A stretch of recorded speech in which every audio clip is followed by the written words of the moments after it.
Guys আপনারা সবাই দেখতে পাচ্ছেন যে মাঠে কিন্তু আগের মতো সরিষা নেই, এখন সরিষার জায়গায় দিয়ে দিয়েছে পানি।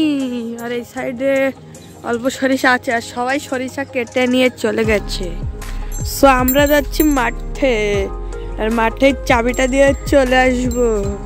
এই চাবি দিয়ে ওই মেশিন খুলবে, মেশিন ঘর আপনারা হয়তো দেখতে পাচ্ছেন, ওই মেশিন ঘরে ওই জায়গায় যাব, গিয়ে আমরা চাবিটা দিয়ে চলে আসবো।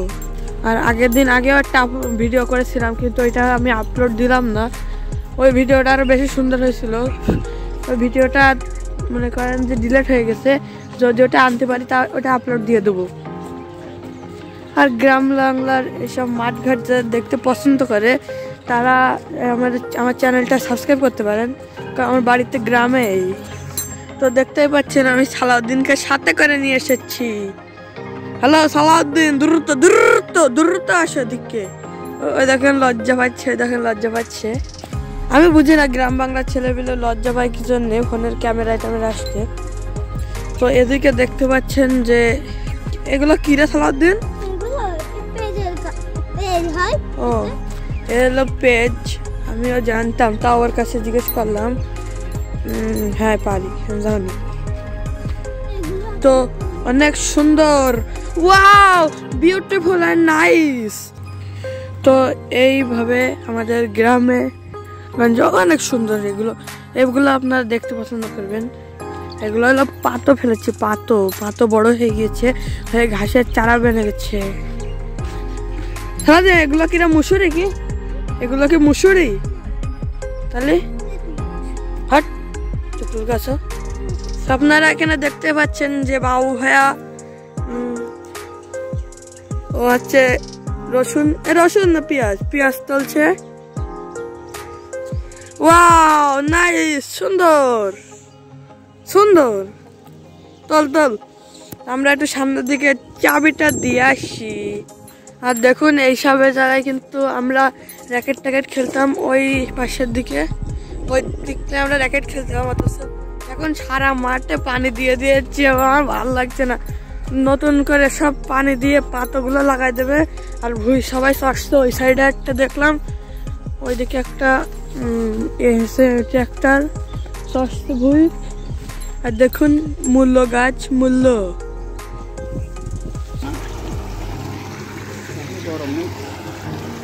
আর এদিককার মোটর রয়েছে, মোটর।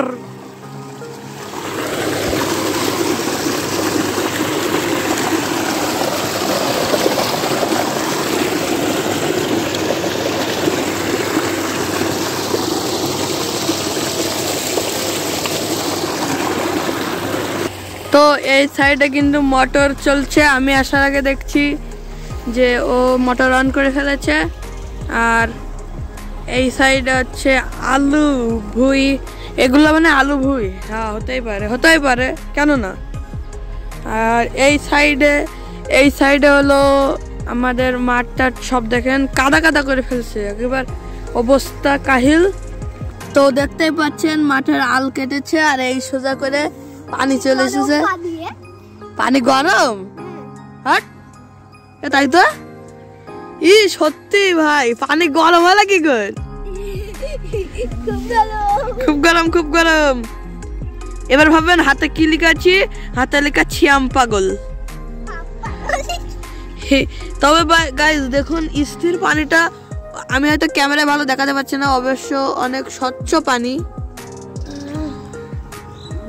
দিলে জোতা। আর আমি আপাতত ভাইয়ের বিয়ের ব্লগটা দিতে পারছি না, তো চেষ্টা করব যে কিছু পার্ট বা ক্লিপ অংশ এগুলো দেওয়ার, কিন্তু ভাইয়ের বিয়ের সেই পুরো ব্লগটা আমি ওইভাবে দিতে পারবো না। তো এর জন্য আমি আন্তরিকভাবে দুঃখিত।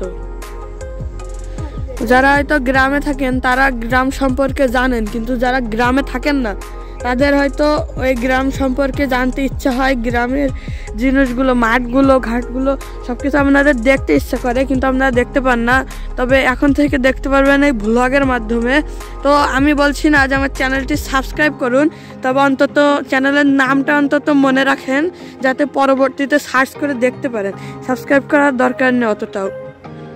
আর যদি আপনার মনে হয় যে সাবস্ক্রাইব করবেন তবে করতে পারেন, তবে সাবস্ক্রাইব করার দরকার নেই, হয় ভিডিও লাইকও করার দরকার নেই, কিন্তু দেখবেন, হয়তো পরবর্তীতে দেখবেন, সেই কারণে চ্যানেল নামটা অন্তত লিখে রাখেন, না কোনো নোট পেজে রেখে দিন।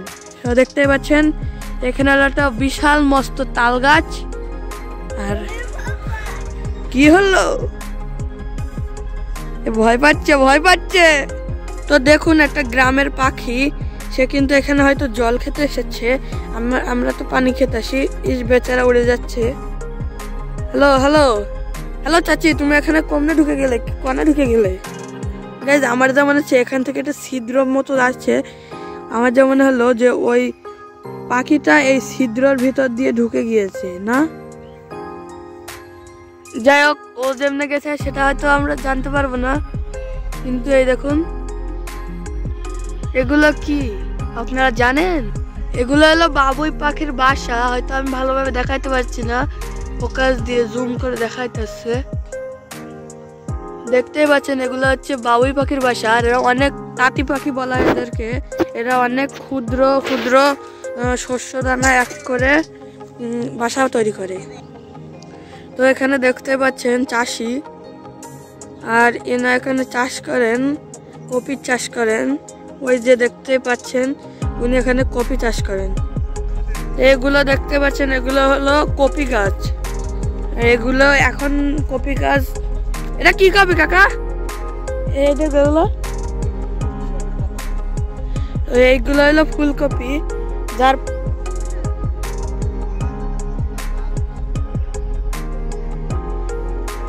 আমি পরে গুগলে সার্চ করে বলবো না, পরে গুগলে সার্চ করে বলবো না।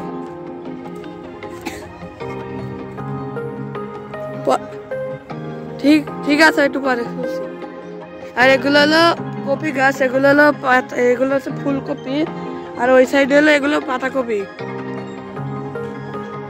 আপনারা যারা ফুলকপি চেনেন না এবং পাতাকপির মধ্যে পার্থক্য তৈরি করতে পারেন না, তাদেরকে বলছি যে যেই পাতাগুলো, যেই গাছের পাতাগুলো দেখবেন ছাড়া ছাড়া আর লম্বা লম্বা, ওইগুলো হলো ফুলকপি।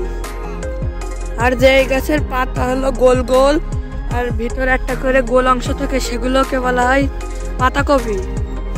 দেখতেই পাচ্ছেন এগুলোর পাতা গোল গোল আর ওইগুলোর পাতা লম্বা লম্বা, দেখলেই পার্থক্য বোঝা যায়। আর এখানে দেখতেই পাচ্ছেন যে এই ভুঁইটায় অনেক বড় বড় কপি চাষ করা হয়েছে, এগুলো সাইজেও অনেক বেশি বড় এবং খেতেও অনেক সুস্বাদু। এটা হলো 3-4 কেজির একটা বড় একটা ফুলকপি, দেখতে পাচ্ছেন এটা আমার হাতের তুলনায় অনেক বড়, এটা খেতে অনেক সুস্বাদু। ফুলকপি কিন্তু সাধারণত মাছ দিয়ে রান্না করা হয়, কিন্তু এই ফুলকপি উনি বলছেন যে ফুলকপি মাছ ছাড়াও রান্না করা যেতে পারে। দেখতে পাচ্ছেন কত বড় বড় ফুলকপি, এগুলো আপনারা বাজার থেকে অবশ্যই কিনে ট্রাই করবেন যে এগুলো সুস্বাদু কি অসুস্বাদু। অবশ্যই গ্রামের তাজা সবজিগুলো সুস্বাদু হয়ে থাকে, এতে কোনো রকম সার এবং কোনো রকম স্প্রে জাতীয় কোনো কিছু করা হয় না, যদিও পোকা মারার জন্য স্প্রে করা হতে পারে। তো দেখতে পাচ্ছেন এগুলো হলো আলু, আর এই সিজনে হয়তো আলু তুলবে না, কিন্তু আলু যখন বড় হয়ে আলু তোলার মতো হয়ে যাবে, প্রস্তুত হবে, তখন এই আলু তোলার সম্পর্কে আরেকটা ভ্লগ আনবো, কঠিন হবে ভ্লগগুলো, কড়া, আর ভ্লগের নাম দেবো কড়া ভ্লগ। তো দেখতে পাচ্ছেন ছোট্ট একটা গাছে কি সুন্দর ঝাল হয়েছে, এই দেখুন এটা কিন্তু অনেক সুন্দর এবং লাল লাল ঝাল হয়েছে, একটা ঘাটছে আর এরকম সারাদিন ভুলভাল বকছে। তো আপনাদের আমি জানাচ্ছি যে এই গাছ হলো পটল গাছ, কিন্তু ইদানিং দেখা দিচ্ছে যে এই গাছগুলো ফলন ভালো দিচ্ছে না এবং লাল হয়ে যাচ্ছে। এর করণীয় কারো জানা থাকলে একটু জানাবেন প্লিজ। আমাদের এদিকের কৃষকরা এই সমস্যায় অনেক বেশি ভুগছেন, তো যদি আপনারা জানান তো আমাদের অনেক ভালো হয় এবং উপকারিত হলাম যদি আপনারা জানাতেন এ সম্পর্কে কিছু কেউ জানেন কিনা। অবশ্যই যদি এই যে পটল গাছ লাল হয়ে যাচ্ছে এর করণীয় কি, ঠিক করার করণীয় কি, এটা যদি কেউ জানেন তাহলে অবশ্যই আপনি বলবেন, আপনারা একটু বলবেন যে কিভাবে এটা ঠিক করা যায়, করণীয়গুলো একটু বলবেন, তাহলে কৃষকদের অনেক উপকার হয়। প্রতিটা গাছের ভিতরে একটা করে, না রসুন গাছ কেন, রসুন গাছের ভিতরে একটা করে বেগুন গাছ। আর আপনাদের জানার মতে যদি না জানেন থাকেন তাহলে বলে দিই, বেগুন গাছে কখনো পানি দিবেন না, তাহলে বেগুন গাছ আস্তে আস্তে অসুস্থ হয়ে পড়ে। তো বেগুনের চারায় আপনারা কখনোই পানি দিবেন না, বেগুনের চারায় পানি দিলে অসুস্থ হয়ে পড়ে, কারণ এটা আমার বড় আব্বু আমাকে জানিয়েছিল। আপনারা মনে করবেন যে আমি সব জানতাম, কিন্তু আমি ভাই কিছুই জানি না। আমি ধরো আমার আব্বুর কাছ থেকে, বড় আব্বুর কাছ থেকে এবং আমার কাকাদের কাছ থেকে এগুলো জানার চেষ্টা করি। আমরা তো সচরাচর মাঠের দিকে আসি না, তবে অনেক সময় আমার আব্বু মাঠে ঘাটে আসে। তো এ সম্পর্কে আমাদের ছোট্ট একটা মাঠ আছে, যদি সম্ভব হয় ওই সাইডে আপনাদের গিয়ে আমি দেখাবো। আর একটা বড় মাঠটা, সেইটাই পানি দিয়ে চষে দিয়েছে। দেখুন ওই সাইডের বড় মাঠটা আমাদের, কিন্তু এটা পানি দিয়ে চষে দিয়েছে। তো দেখতে পাচ্ছেন যে এক মাঠে হয়তো পটল লাগালে সেই মাঠে আর অন্য কিছু হতে চায় না, মানে পুরো বান দিয়ে ঠিক করে ফেলা দেয় জিনিসটা। আর এই সাইডে ফাঁকা পড়ে থাকে গাছগুলো, কিন্তু এই চাষে একটা ভালো বুদ্ধি বের করেছে। দেখতেই পাচ্ছেন যে পটল গাছের নিচে যে ফাঁকা অংশ থাকে, তাতে তিনি অনেক ধরনের গাছ লাগিয়েছেন, যেমন কিছু শাক লাগিয়েছেন, যে শাকগুলো হয়তো ক্যামেরায় দেখা যাচ্ছে না। এই যে এই ধরনের শাকগুলো তিনি ভিতরে লাগিয়েছেন এবং চারা ছড়িয়ে দিয়েছেন। কিছু ধনে পাতা লাগিয়েছেন, এই বড় বড় পাতা, এই পাতাগুলো হলো ধনে পাতা। আর হচ্ছে কিছু রসুন গাছ লাগিয়েছেন। তিনি কিন্তু একটা বুদ্ধিমানের কাজ করেছেন। তো আপনারা যারা পটলের ক্ষেত্রে এরকম ফাঁকা রাখেন, তারা চেষ্টা করতে পারেন, চেষ্টা করে দেখতে পারেন হয় কিনা। তো এটা হলো একটা খেজুর গাছ, আর দেখতে পাচ্ছেন শীতকালে খেজুর গাছের কি অবস্থা হয়। আহারে আমার সোনাটা। তো রস কাটার জন্য খেজুর গাছে এমনভাবে আকৃতি করা হয় যেখান থেকে এমনি দিয়ে রস আসে। তো আপনারা খেজুর গাছের কোনোদিন খেজুর গাছের রস ট্রাই করেছেন? করে না থাকলে একবার কিনে হলেও খাইবেন। তো দেখতেই পাচ্ছেন এখানে একটা ভাঁড় পড়ে রয়েছে। ভাববেন যে ভাঁড় পুড়ে গেছে কেন, আসলে এর ভিতরে পুড়িয়ে এটার ভিতরে দেওয়া হয়েছে, কারণ এই যে ভাঁড়, এই ভাঁড় হচ্ছে পরিষ্কার হয়ে যাবে এই পুড়ে গেছে বলে, আর সুন্দর হয়ে যাবে। আর যখন একটা ভাঁড় না পুড়িয়ে পরের বার আবার গাছে ঝোলানো হয়, তখন ওই ভাঁড়ের রস কীরকম গন্ধ জাতীয় হয়ে যায় আর অপরিষ্কার দেখা যায়। এই কারণে ভাঁড় পোড়ানো হয়, যার ফলে ভাঁড় পোড়ানোর ফলে খেজুর গাছের যে রস, ওগুলো পরিষ্কার পরিচ্ছন্ন হয়। তো এই পর্যন্তই, আর আশা করি পরের ভ্লগটা অনেক আরো বেশি সুন্দর হবে। তো তোমরা আমার জন্য দোয়া করবে। আর আসসালামু আলাইকুম।